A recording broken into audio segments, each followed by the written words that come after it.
السلام علیکم دوستو، ویڈیو کو دیکھنے سے پہلے ہمارے اس چینل کو سبسکرائب کر لیں اور نیچے موجود بیل آئیکن کو بھی ضرور کلک کر لیں تاکہ ہماری ویڈیوز آپ کے پاس بر وقت پہنچتی رہیں۔ اسی میدان میں وحشی جانوروں کی نمائش اور جسمانی کرتب کے تماشے منعقد ہوتے۔ تاریخ میں کئی بار حکومت کے خلاف بغاوتیں اسی میدان سے شروع ہوئیں اور یہ میدان نہ جانے کتنی مرتبہ انسانوں کے خون سے لالازار ہوا تھا۔ آج سلطان محمد فاتح اسی میدان میں دربار عام لگا کر قسطنطنیہ کو اپنا پایہ تخت قرار دینے والا تھا۔ ہیپوڈروم میں 3 ستون نصب تھے۔ ایک ستون 4 صدی قبل مسیح میں، دوسرا 5ویں صدی عیسوی میں اور تیسرا 10ویں صدی عیسوی میں تعمیر کیا گیا۔ یہ ستون 3 مختلف بازنطینی بادشاہوں نے اپنی یادگار کے طور پر تعمیر کیے تھے۔ سلطان محمد فاتح سب سے چھوٹے ستون کے پہلو میں اپنی مسند لگا کر بیٹھا تو اس کی نظر ہیپوڈروم کے میدان کے ستون پر پڑی۔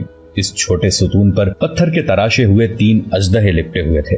سلطان اژدہوں کو دیکھ کر اپنی جگہ سے اٹھا اور اپنی بھاری جنگی تبر سے ان اژدہوں کے سر اڑا دیے۔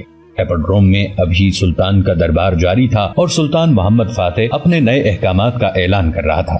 سلطانی افواج اور مسلمانوں کے علاوہ اس وسیع میدان میں ہزاروں یونانی اور عیسائی باشندے بھی موجود تھے۔ اہل قسطنطنیہ آج اپنے نئے بادشاہ کو دیکھنے کے لیے آئے تھے۔ عثمانی فوج نے کل ہی شہر میں امن و امان قائم کر دیا تھا۔ سلطان نے شہر بھر میں اعلان کروا دیے تھے کہ قسطنطنیہ کے ہر شہری کا جان و مال محفوظ رہے گا۔ یہی وجہ تھی کہ آج مفتوح قوم کے شہری ڈرتے ڈرتے یہاں چلے آئے تھے۔ قاسم بن حشام دربار سلطانی میں شرکت کے لیے دیر سے آیا تھا۔ وہ دن بھر بندرگاہ پر گھومتا رہا تھا۔ اسے شاگال کی تلاش میں نکلنے کے لیے ایک تیز رفتار بحری جہاز اور چند سپاہیوں کی ضرورت تھی، لیکن دوپہر تک قاسم کوئی فیصلہ نہ کر سکا۔ دراصل وہ فی الحال قسطنطنیہ سے نکل بھی نہیں سکتا تھا۔ سلطان محمد فاتح کسی بھی وقت قاسم کو طلب کر سکتا تھا۔ البتہ اب قاسم نے سوچ لیا تھا کہ وہ مارسی کی بازیابی کے لیے خود سلطان سے بات کرے گا اور اس مشن پر سلطان کی مرضی سے روانہ ہوگا۔ قاسم کے اہل خانہ بھی قسطنطنیہ میں ہی مقیم تھے۔ اہلیان قسطنطنیہ میں سے جو لوگ شہر چھوڑ کر چلے گئے تھے ان کے مکانات خالی پڑے تھے۔ اسی طرح کے مکانوں میں سلطان نے لشکر کی خواتین اور بعض زخمیوں کو منتقل کر دیا۔ حمیرہ بھی وہیں موجود تھی۔ قاسم جلد سے جلد مارسی کی تلاش میں نکلنا چاہتا تھا۔ قاسم ہیپوڈروم کے میدان میں داخل ہوا اور سیدھا عمائدین سلطنت کی قطار کی جانب بڑھنے لگا۔ ابھی وہ بھیڑ کو چیرتا ہوا چند قدم ہی اٹھا پایا تھا کہ ایک دم ٹھٹک کر رہ گیا۔ اسے ایک جانی پہچانی شکل دکھائی دی۔ یہ مقرون تھا، وہی یونانی سالار جس کے ساتھ قاسم کی پہلی ملاقات مچھیروں کی بستی میں ہوئی تھی۔ یہی مقرون ہی تو تھا جس نے معصوم مچھیرن روزی کو اغوا کر لیا تھا اور قاسم نے روزی کی بازیابی کے لیے یونانیوں پر دھاوا بول دیا تھا۔ قاسم نے مقرون کو دیکھا تو اسے حیرت ہوئی۔ مقرون سادہ لباس میں تھا اور اس نے عام دیہاتیوں کی طرح سر کے گرد کپڑا لپیٹ رکھا تھا۔ قاسم نہ جانے کیوں مقرون کو دیکھ کر رک گیا۔ اسے مقرون کے چہرے پر تجسس اور سنسنی نظر آئی۔ یوں لگتا تھا جیسے وہ کسی کو ڈھونڈ رہا ہو۔ مقرون سلطانی جلسے سے بے پرواہ قسطنطنیہ کے شہریوں میں گھوم رہا تھا۔ وہ ایک ایک شخص کا چہرہ غور سے دیکھتا پھر رہا تھا۔ قاسم کی چھٹی حس بیدار ہو گئی اور اس کے اندر کا جاسوس چوکنا ہو گیا۔ وہ سلطانی دربار کی طرف بڑھنے کی بجائے مقرون کا تعاقب کرنے لگا۔ مقرون دیر تک بھیڑ میں کسی شخص کو تلاش کرتا رہا۔ اس کے انداز سے لگتا تھا کہ وہ بہت جلدی میں ہے، اور پھر مقرون جب اپنے مطلوبہ شخص کو تلاش کرنے میں ناکام رہا تو بھیڑ سے نکلنے لگا۔ قاسم اس کے پیچھے تھا۔ مقرون پیدل چل رہا تھا اور قاسم دل ہی دل میں دعا کر رہا تھا کہ مقرون پیدل ہی چلتا رہے، کیونکہ اگر مقرون گھوڑے پر سوار ہوتا تو قاسم کے لیے اس کا تعاقب کرنا آسان نہیں تھا۔ قاسم کی دعا قبول ہوئی اور مقرون پیدل ہی چلتا رہا۔ مقرون مختلف گلیوں اور بازاروں سے گزرتا ہوا شہر کی مشرقی سمت میں جانے لگا۔ اس طرف بہت پرانی فصیل تھی، کئی فٹ چوڑی اور 5 میل سے زیادہ لمبی۔ یہ فصیل کھلے سمندر کی جانب تھی، جس سمت میں آبنائے باسفورس کا چوڑا پاٹ تھا۔ شہر کی آبادی اس جانب زیادہ گنجان نہ تھی، کیونکہ فصیل میں کہیں کوئی بڑا دروازہ نہ تھا۔ یہ گویا قسطنطنیہ کی عقبی سمت تھی۔ مقرون ایک طویل سفر پیدل طے کر کے شمال مشرقی کھنڈرات کی جانب بڑھنے لگا۔ قاسم کی رگے تجسس پھڑکنے لگی۔ یقیناً کوئی راز کی بات تھی، یقیناً کوئی خفیہ معاملہ تھا۔ مقرون ویران کھنڈرات تک جانے کے لیے گھنے درختوں اور آڑے ترچھے راستوں پر چل رہا تھا۔ قاسم نے اپنے اور مقرون کے درمیان اتنا فاصلہ رہنے دیا کہ مقرون کو تعاقب کا پتہ نہ چل سکے۔ بالآخر قاسم کو ایک شکستہ حال عمارت نظر آئی۔ یہ عمارت کسی قدیم چرچ کی تھی۔ عمارت کے دروازے پر لکڑی کی صلیب نصب تھی۔ مقرون اسی کھنڈر نما عمارت میں داخل ہو گیا۔ قاسم نے مقرون کو اس تاریک کھنڈر میں داخل ہوتے دیکھا تو اپنے قدموں کی رفتار کو ہلکا کر دیا۔ وہ جاننا چاہتا تھا کہ آخر مقرون اس ویرانے میں کس مقصد کے تحت آیا ہے اور چرچ کی عمارت میں کیا کرنے کے لیے گھسا ہے۔ قاسم چیتے کی طرح ہوشیاری کے ساتھ چلتا ہوا چرچ کی عمارت کے نزدیک جا پہنچا۔ چرچ کا بیرونی برآمدہ بے حد شکستہ تھا۔ برآمدے کے سال خوردہ ستون اندر کی طرف جھکے ہوئے تھے۔ قسطنطنیہ کا یہ علاقہ اونچی نیچی چٹانوں کے ایک سلسلے پر مشتمل تھا۔ کھنڈر نما چرچ انہی چٹانوں میں واقع تھا۔ قاسم چرچ کی عمارت میں سامنے سے داخل ہونے کی بجائے پہلو کی طرف سے گھوم کر چرچ کے عقب میں نکل آیا۔ چرچ کی عقبی دیوار میں بھی دروازہ تھا، لیکن لکڑی کا یہ بھاری دروازہ بند تھا۔ قاسم دبے پاؤں دروازے کے قریب آیا اور سال خوردہ دروازے کی چوریوں سے اندر جھانکنے کی کوشش کی۔ قاسم کو چرچ کے اندر سوکھے سڑے پتوں کے علاوہ کچھ نظر نہ آیا۔ ارے یہ مقرون کہاں چلا گیا؟ قاسم نے سوچا، اور پھر قاسم تیزی سے واپس دوڑا اور وہ سیدھے راستے سے چرچ میں داخل ہونے جا رہا تھا۔ قاسم نے اپنی تلوار نکال لی اور ہر طرح کی صورتحال سے نمٹنے کے لیے پوری طرح تیار تھا۔ قاسم نہایت احتیاط کے ساتھ چرچ میں داخل ہوا۔ یہاں واقعی کوئی نہیں تھا، یہ ایک چھوٹا سا چرچ تھا۔ قاسم کڑکڑاتے ہوئے پتوں سے بچتا بچاتا اس اکلوتے دروازے کی طرف بڑھنے لگا جو چرچ کی داہنی دیوار میں تھا۔ اس طرح سے چرچ کی عمارت ایک اونچی چٹان کے ساتھ منسلک تھی۔ بلفاظ دیگر یہ دروازہ چرچ کے اندر سے چٹان میں کھلتا تھا۔ دروازہ چوپٹ کھلا تھا۔ قاسم احتیاط سے دروازے میں داخل ہوا اور یہ دیکھ کر حیران رہ گیا کہ یہاں ایک چھوٹا سا حجرہ تھا اور وہ بھی خالی تھا۔ تو پھر مقرون کہاں چلا گیا تھا؟ اسے زمین نگل گئی تھی یا آسمان نے اڑا لیا تھا؟ یہ چھوٹا سا محرابی طرز کا حجرہ دراصل بیرونی چٹان کو تراش کر بنایا گیا تھا، جیسے کسی پادری کی رہائش گاہ کے طور پر استعمال کیا گیا ہو۔ لیکن اس وقت یہ کمرہ بھی خالی دیکھ کر قاسم کی چھٹی حس کسی بڑے خطرے کا اعلان کرنے لگی۔ قاسم نے مقرون کو خود اپنی آنکھوں سے چرچ میں داخل ہوتے دیکھا تھا اور اب مقرون غائب تھا۔ اچانک قاسم کے ذہن میں یہ خیال آیا کہ ممکن ہے کہ چرچ کے اس حجرے سے کوئی خفیہ راستہ کسی اور جانب نکلتا ہو۔ اسی خیال کے تحت قاسم حجرے کی دیوار کو غور سے دیکھنے لگا۔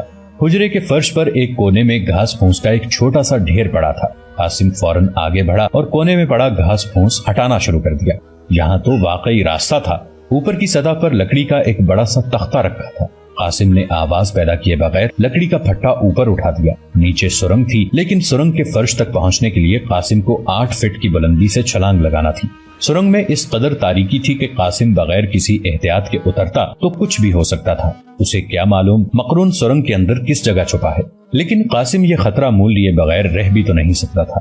چنانچہ اس نے چھلانگ لگانے کی بجائے لٹک کر نیچے سرنگ میں اترنا مناسب خیال کیا اور پھر قاسم نے فرش کے کناروں پر ہاتھ رکھ کر خود کو نیچے لٹکا لیا۔ اگلے لمحے وہ تاریک سرنگ میں تھا۔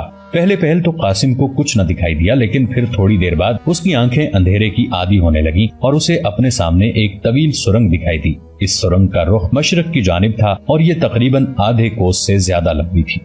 قاسم نے اندازہ لگایا کہ یہ سرنگ یقیناً شہر کی مشرقی فصیل کے نیچے سے گزر رہی تھی۔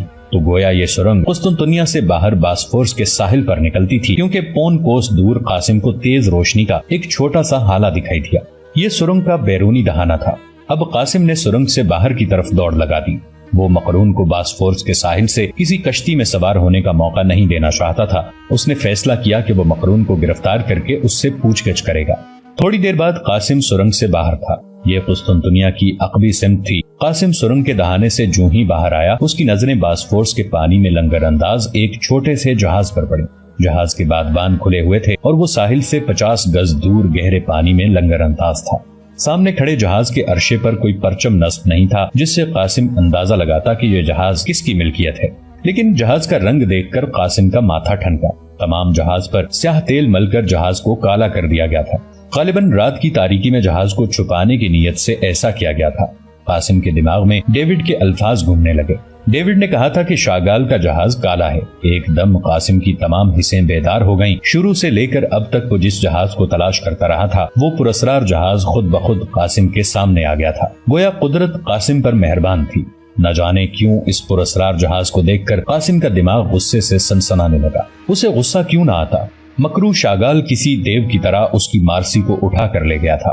قاسم کو مقرون اب مکمل طور پر بھول چکا تھا۔ وہ تو صرف اور صرف شاگال کے بارے میں سوچ رہا تھا، لیکن یکایک قاسم کو اپنے بائیں جانب ویران چٹانوں نے متوجہ کر لیا۔ قاسم نے کوئی آواز سنی تھی، بالکل ویسی آواز جیسے پانی میں کسی چیز کے گرنے سے پیدا ہوتی ہے۔ یہ چھپاکے کی آواز تھی۔ قاسم ایک دم اپنی بائیں جانب دوڑا۔ برہنہ شمشیر قاسم کے ہاتھ میں تھی۔ وہ تیزی سے دوڑتا ہوا چٹان کے پاس پہنچا اور چٹان کی ایک طرف سے گھوم کر اس چھوٹے سے کٹاؤ کے پاس آ گیا جس سے چھپاکے کی آواز پیدا ہوئی تھی۔ مقرون قاسم کے سامنے تھا۔ چٹانوں کی اوٹ میں موجود ایک چھوٹے سے کٹاؤ کے اندر مقرون کی کشتی کھڑی تھی اور جس وقت قاسم وہاں پہنچا تھا، مقرون کشتی میں سوار ہو چکا تھا۔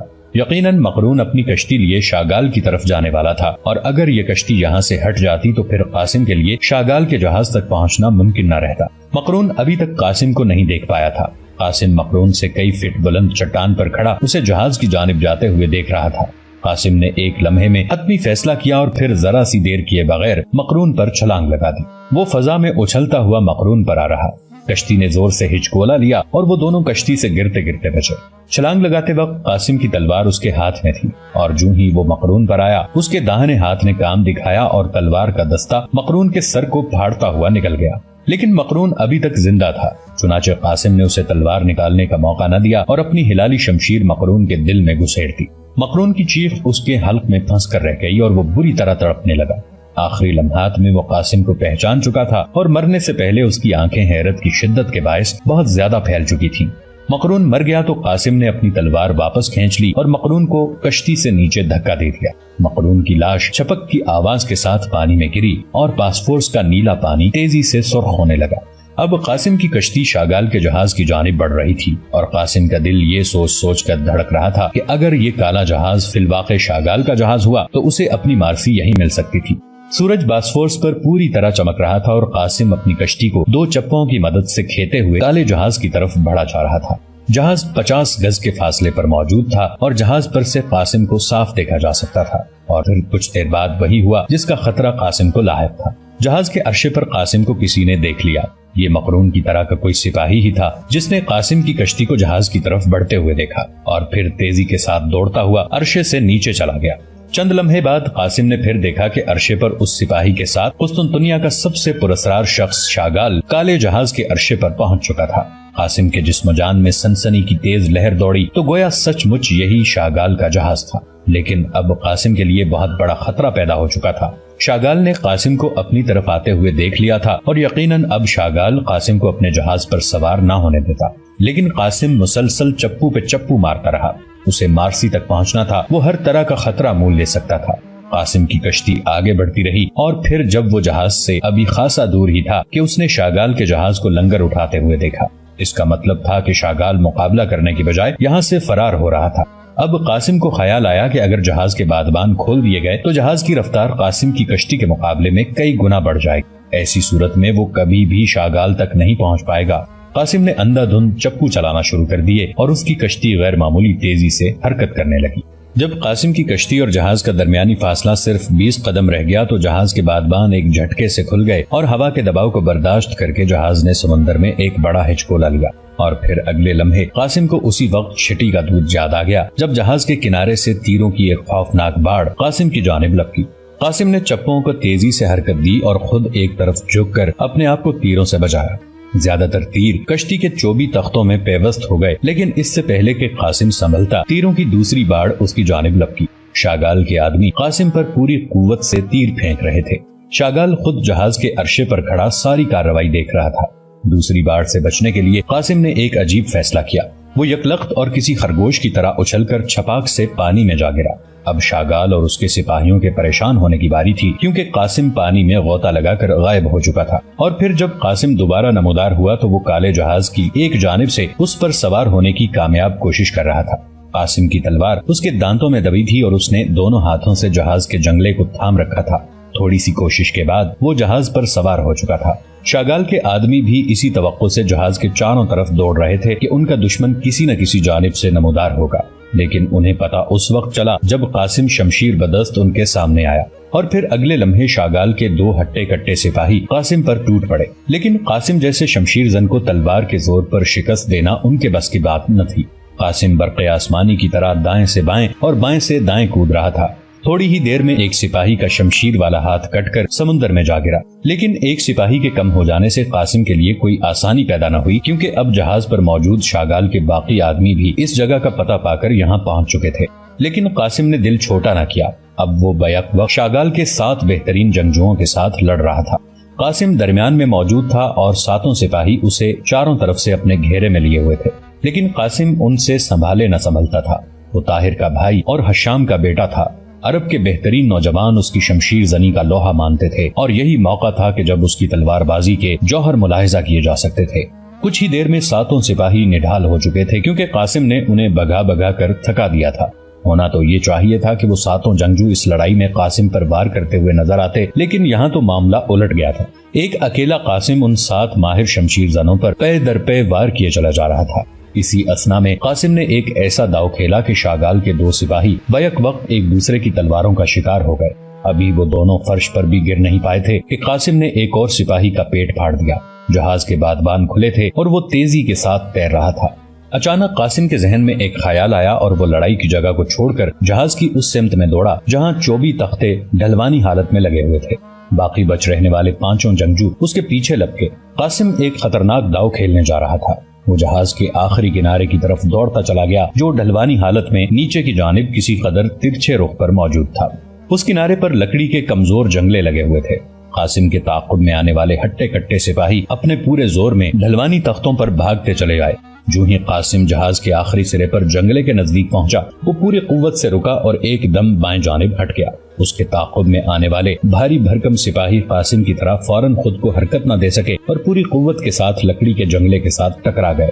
5 حملہ آور یکے بعد دیگرے ایک دوسرے پر گرے، جنگلہ ٹوٹ گیا اور شاگال کے سپاہی پھسلتے ہوئے سمندر میں جا گرے۔ آخری 2 سپاہی ٹوٹے ہوئے جنگلے کو پکڑ کر لٹکنے لگے۔ اب قاسم نے آگے بڑھ کر ان دونوں لٹکتے ہوئے جنگجوؤں کا خاتمہ کر دیا۔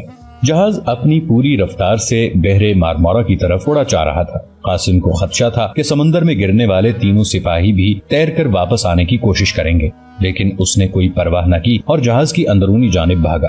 قاسم نے اپنی پوری لڑائی کے دوران شاگال کو کہیں نہیں دیکھا تھا۔ اسے فکر تھی کہ پراسرار شاگال کہیں کشتی کے ذریعے فرار ہی نہ ہو چکا ہو۔ قاسم جہاز کے درمیانی کیبن میں آیا۔ یہاں آمنے سامنے 3 کیبن بنے ہوئے تھے۔ قاسم اپنی خون آلود تلوار لیے ایک کیبن میں جھانکنے لگا۔ اسے شاگال کہیں دکھائی نہ دیا، نہ ہی اسے مارسی کا کوئی سراغ ملا۔ اب قاسم کے پریشان ہونے کی باری تھی۔ قاسم بھاگ کر اندرونی احاطے سے باہر نکلا اور عرشے کی جانب بڑھا۔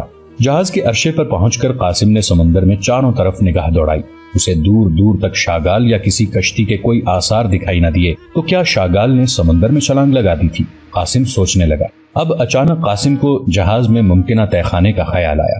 وہ دوبارہ تیزی کے ساتھ جہاز کے اندرونی احاطے میں گھسا اور جہاز کی نچلی منزل یعنی پیندے پر موجود کسی تہہ خانے کا راستہ تلاش کرنے لگا۔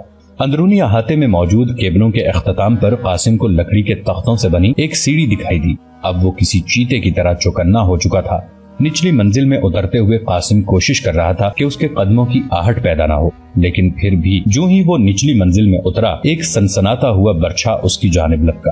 بہت ممکن تھا کہ ہوا میں اڑ کر آتے ہوئے اس برچھے سے قاسم کی گردن کٹ جاتی، لیکن اس کی چھٹی حص نے بروقت کام دکھایا اور ایک دم اپنی جگہ پر بیٹھ گیا۔ برچھا ہوا میں زناٹے کی آواز کے ساتھ کسی پھرکی کی طرح گھومتا ہوا آیا اور قاسم کے ایک دم بیٹھ جانے کی وجہ سے اس کے اوپر سے گزرتا ہوا عقبی دیوار میں جا کر گھس گیا۔ یہ برچھا خطرناک دشمن شاگال نے پھینکا تھا۔ قاسم کی نظر ایک دم شاگال پر پڑی۔ شاگال جہاز کے تہہ خانے میں موجود تھا، لیکن قاسم کی نظر یکایک شاگال پر پڑنے کے بعد اس کے عقب میں کھڑی مارسی پر پڑی۔ قاسم کو ایک زوردار جھٹکا لگا اور وہ شاگال کو بھول کر مارسی کو دیکھنے میں ہی مصروف ہو گیا۔ مارسی کی حالت بہت خستہ تھی۔ وہ بے حد کمزور اور لاغر دکھائی دے رہی تھی۔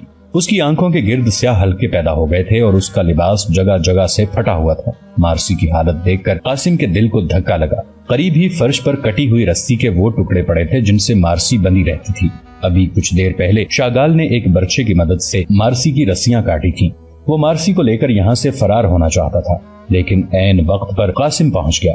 شاگال نے اپنا برچھا تو قاسم پر پھینک دیا تھا، چنانچہ اس نے جو ہی قاسم کو مارسی کی جانب متوجہ دیکھا، کسی چھلاوے کی طرح چھلانگ لگائی اور نزدیک کی دیوار پر لٹکا لوہے کا لکڑیاں کاٹنے والا بھاری تبر اٹھا لیا۔ یہ جہاز میں استعمال ہونے والے اوزاروں میں سے ایک تھا۔ قاسم نے شاگال کے ہاتھ میں تبر دیکھا تو دل ہی دل میں مسکرا دیا۔ یہ لکڑیاں کاٹنے والا کلہاڑا قاسم کی تلوار کا کہاں مقابلہ کر سکتا تھا، لیکن شاگال کے انداز سے یوں لگتا تھا جیسے وہ اس بھاری بھرکم کلہاڑے کو بھی کسی برچھے کی طرح آسانی کے ساتھ استعمال کر لے گا۔ اب قاسم نے شاگال پر حملہ آور ہونے کے لیے جو ہی قدم آگے بڑھایا، شاگال کسی مینڈک کی طرح اچھل کر مارسی کے نزدیک جا رکھا۔ اگلے لمحے اس نے مارسی کی گردن دبوچ لی اور اپنی انگارہ آنکھوں سے شرارے برساتے ہوئے کہا، تلوار پھینک دو قاسم بن ہشام، ورنہ میں تمہاری محبوبہ کا منکا توڑ دوں گا۔ قاسم کی نظر مارسی پر پڑی اور وہ یہ دیکھ کر دہل گیا کہ مارسی کی آنکھیں اپنے حلقوں سے باہر اگل آئی تھیں۔ دوستو، آج کے لیے اتنا ہی۔ اسی کہانی کی اگلی قسط کے ساتھ بہت جلد آپ کی خدمت میں حاضر ہوں گے۔ نیچے کامنٹ سیکشن میں اپنی رائے کا اظہار ضرور کیجیے گا۔